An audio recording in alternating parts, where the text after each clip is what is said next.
The date is May 30th, 1941. The German flag waves over the rock of the Acropolis. The Greek people have been subjugated by Nazi Germany and the Axis powers. However, two young Greeks had a plan to disgrace Hitler and stage the first act of resistance across Europe. 2 months earlier, the Germans had attacked Greece from the country's northern border in cooperation with their Bulgarian allies. The Greeks, already fighting on the Albanian front, mounted fierce resistance at the fortifications of the Metaxas line, which, although undermanned, held out against the enemy's assaults. The Germans bypassed the Greek forts as they couldn't capture them and advanced toward Thessaloniki. A few days later, they moved south and entered Athens.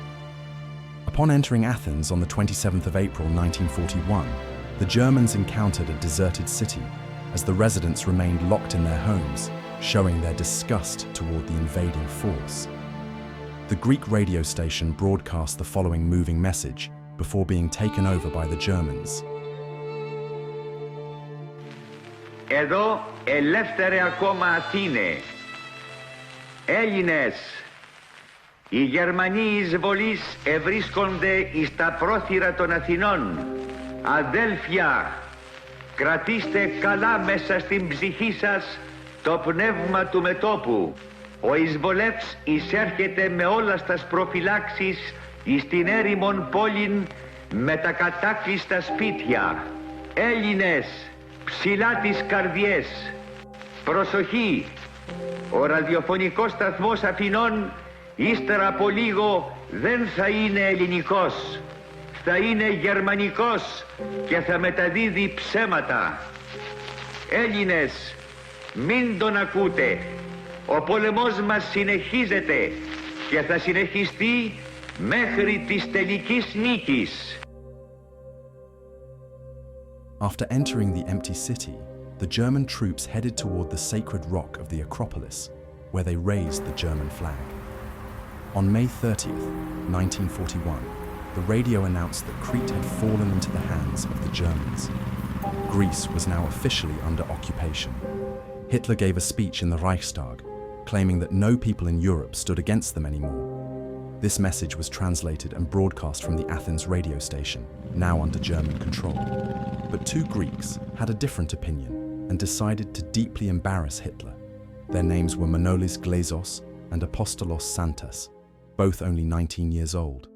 At first, they had many ideas about how to carry out a resistance act against the German army. One day, while sitting in the square below the Acropolis, discussing what they could do, they saw the German war flag waving over the monument.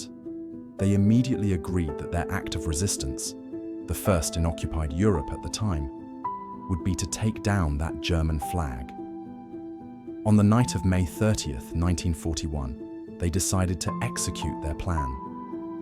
The two young men met at 9:30 p.m. and informed a friend, who refused to join them, that they would attempt to take down the flag.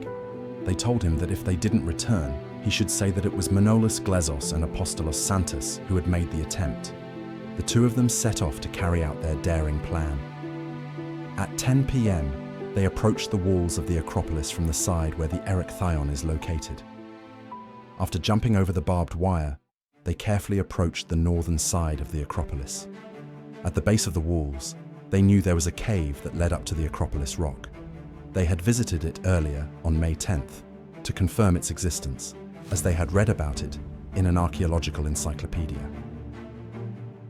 As Glezos and Santas climbed to the edge of the cave, they poked their heads out and carefully looked around. Though no German soldiers were nearby, they began throwing small stones in the opposite direction to check for any enemy movement. When no one appeared, they cautiously climbed out and stepped onto the rock of the Acropolis. Fortunately for them, the German guard was positioned at the propylaea and had no view of the two men approaching from behind. Looking toward the eastern side of the Acropolis, they could clearly see the German flag waving. They made their way to the spot and carefully began cutting the wires that held the flag to the pole. Though it was difficult to cut the wires, the flag didn't come down. Glezos then climbed onto Santas's shoulders and began shaking the flagpole. Suddenly, the flag fell and covered them both. The two young men embraced and danced silently around the flag in joy. The flag, however, was enormous, and they realized they couldn't take it with them. They pulled out a knife and cut a piece of it to keep. The rest of the flag they threw down a well near the cave entrance from which they had climbed. The next day, the German guards realized in shock that the flag was missing from the Acropolis. Oh mein Gott, wo ist die Flagge? Alarm! Replacing it only at 11 a.m. They immediately issued a statement through all media, declaring that the perpetrators would be arrested and executed. The Germans proceeded to dismiss all the police officers of the department responsible for the Acropolis area, even those who were not on duty that night. The German guards who had been stationed at the Acropolis that night were also punished, and there are rumors that they may have even been executed. Manolis, Glezos and Apostolos Santas were officially recognized by the Greek government in 1982 for their heroic act on May 30th, 1941, when they took down the Nazi flag from the Acropolis during the occupation. Their action became a symbol of resistance against the occupying forces and inspired the Greek people. In 1982, they were awarded the Medal of Bravery, the highest military honor given in peacetime. If you like my video, please leave a comment and consider subscribing. See you in the next one.